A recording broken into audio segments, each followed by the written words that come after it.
बिहार में एसआईआर प्रक्रिया का जमकर विरोध देखा गया। इसके बावजूद चुनाव आयोग इस प्रक्रिया को पूरे देश में लागू करने की तैयारी में है।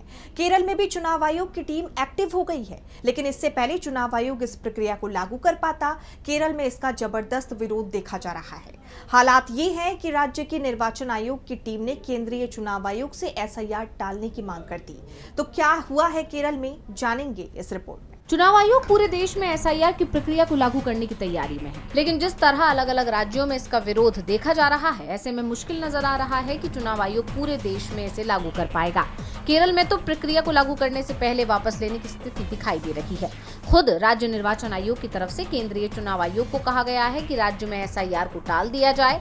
बताया जा रहा है कि 20 सितंबर को राज्य के मुख्य निर्वाचन अधिकारी ने तमाम राजनीतिक दलों के प्रतिनिधियों के साथ बैठक की थी। इस दौरान एसआईआर शुरू करने की तैयारी को लेकर चर्चा की गई, लेकिन इस बैठक में सत्तारूढ़ और विपक्षी दलों के प्रतिनिधियों ने मिलकर एसआईआर का विरोध किया।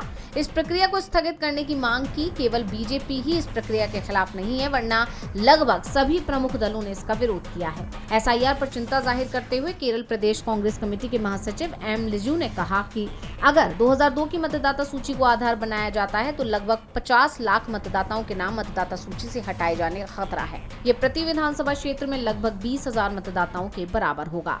यानी केरल में भी वोट काटने की आशंका जताई जा रही है। गौर फरमाने वाली बात ये भी है कि जल्दी ही राज्य में निकाय चुनाव भी होने हैं। ऐसे वक्त पर एसआईआर को अगर लागू किया जाता है तो बिहार जैसा मोर्चा दक्षिण में भी खुल सकता है। ऐसे में केरल के मुख्य निर्वाचन अधिकारी ने ही भारत निर्वाचन आयोग से राज्य के एसआईआर को टालने की मांग रख दी है।